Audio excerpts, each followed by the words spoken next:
hoarding, pinaka-apektado ang mga taong may piggy bank o alkansya at may mga negosyong video game machines at automatic tubig machines na gumagamit ng coins. Tatamaan din ang mga taong nagtutunaw ng barya dahil mas mataas daw ang value ng bakal at taglay nito. Ang inirekomendang parusa sa mahuhuli at mapapatunayan ng katago ng mga barya, pagkakakulong ng 1 taon at multa na 100,000 pesos sa kada 1,000 pirasong coins na tinatago. Pwede ba yung pangmulta, barya din ang ipambayad ko? Di ba? Well, actually kasi dito, syempre yung mga bata tinuturuan sila to save by way of a coin bank. So, I was hoping din, syempre, na hindi naman nila siguro huliin yung mga bata maliliit na may coin bank. Pero it's, it's known na minsan na iniipon yung coins and they do melt it down. Kasi parang, the actual metal in the coin has more value than the actual value itself. Kung 25 centavos, mas mahal yung paggawa nun kaysa 25. Sabi nila, or at least they get. Oo, so mini-melt nila. Pero yung mga batang maliliit naman, siguro naman, hindi nila ikukulong o mumultahan pag nagsisave sila. Ito naman ang ating web hirit mula sa Vienna, Austria. Patok na patok sa mga cat lovers doon ng isang bagong bukas na cafe. Sa Cafe Neko or Cat Cafe, pwede kang makipaglaro sa 5 pusa na paikot-ikot lang sa loob ng cafe. Isang Japanese woman na nakatira na sa Austria ang nagbukas ng cafe. According to Takako Ichimitsu, 3 taon daw siya nakipag-negotiate sa mga opisyal ng lungsod ng Vienna bago siya pinayagan magbukas ng Cat Cafe. Gusto raw kasi niya ipakilala sa mga Austrian ang isang bahaging ito ng Japanese culture. You know, that is so true. In Japan kasi, meron din I can imagine it was difficult for them to get a health certification, di ba? Of course naman. If you're there all day naman, di ba?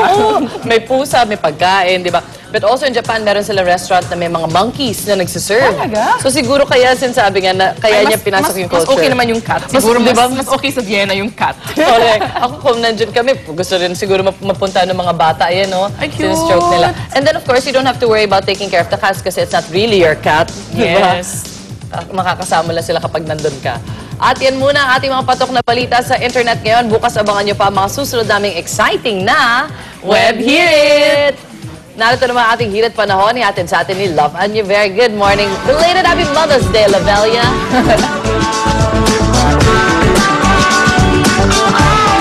Belated Happy Mother's Day, Suzy, at sa iba pang mga ina dito po sa Pilipinas at sa ibang lugar pa. Eto na mga kapuso ang ating hirit panahon ngayong Lunes. Meron po silang namataan ang pag-asa na low pressure area or sama ng panahon. Yan po ay nasa 540 kilometers west ng Metro Manila. Nako, sa atin yan. Ang nakaka-apekto naman sa Palawan at Mindanao, isang ITZZ or Intertropical Convergence Zone. Yan po ay pagsasalubong ng hangin mula sa Northern and Southern Hemisphere. Dudulot po yan ng ulap at ulan. Kaya naman po ang western section ng Luzon at Mindanao, magkakaroon ng madalas na maulap na kalangitan na may mga kalat-kalat na pag-ulan. Ang nalalabing bahagi naman po ng ating bansa, bahagya hanggang sa maulap na kalangitan na may mga pulo-pulong pag-ulan. Medyo nararamdaman na po natin ang paglamig ng panahon. Mahina po ang LPA or low pressure area at ayon sa pag-asa, nabantayan lamang nila ito at maliit po ang posibilidad na hindi ito maging bagyo. Yan ang good news. Ang sunrise natin, 5:29 ng umaga at ang ating sunset ay 16 ng hapon. Narito naman po ay iba pang weather condition and temperature sa iba pang bahagi ng Pilipinas. Tandaan niyo po mga kapuso, sa kahit ano pa bang hamon ng panahon, manatiling alerto at mahinahon.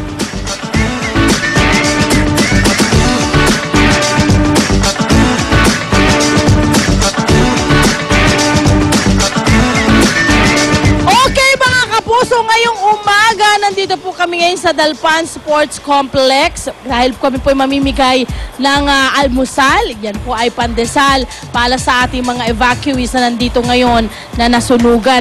Kaya itong ating mga taga-unang hirit staff, ayan nakikita nyo naman po, naglalagay na ng mga pandesal sa ilang mga supot para mamaya ay maipamigay natin sa mga evacuees na nandito ngayon sa Dalpan Sports Complex. Yan po muna ang aming update mula po dito. Ay, happy morning lang kay Emeline Soriano Aquino and of course sa kanyang daddy na si Daddy Emmanuel Aquino. Good morning sa inyo. Balik tayo sa studio.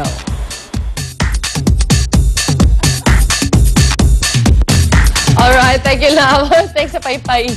At kahit maulan ating summer vacation, tuloy-tuloy pa rin ang kasiyahan dahil sunod fiesta or sunod-sunod ang mga fiesta natin ngayon.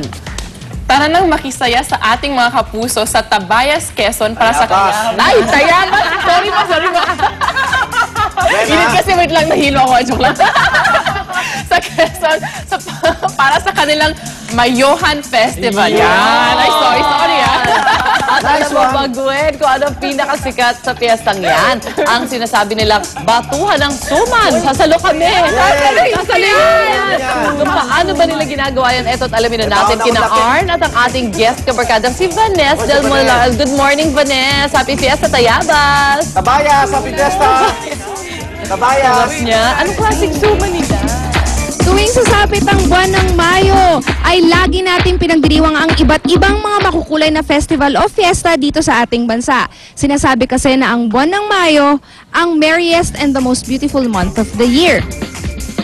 Ngayon, nakaugali nating mga Pinoy ang magdiwang ng festival dahil parte ito ng ating kulturang kinagisnan natin mula pa sa ating mga ninuno. Bawat lugar o bayan ay may sariling festival katulad ng aming pinuntahan ngayong umaga.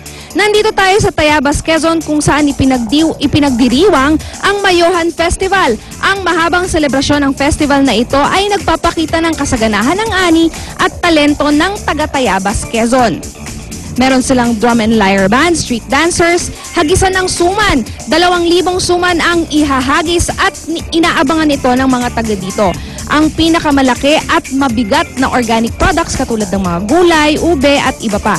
Tayabas products, lambanog, budin o kasaba, nilupak o minukmok at yung 2 prutas na kakaiba, lipote at katmon. Habhab cooking at yung 20 baliskog o yung arko. Yun. Ayan na. So ngayon, magbabalik tayo sa studio.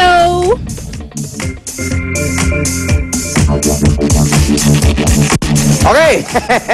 Pasok Plato Monday morning! Okay yung tumais ko, ha? Okay. Tambay lang kayo dito sa Unang Hit! Magbilang.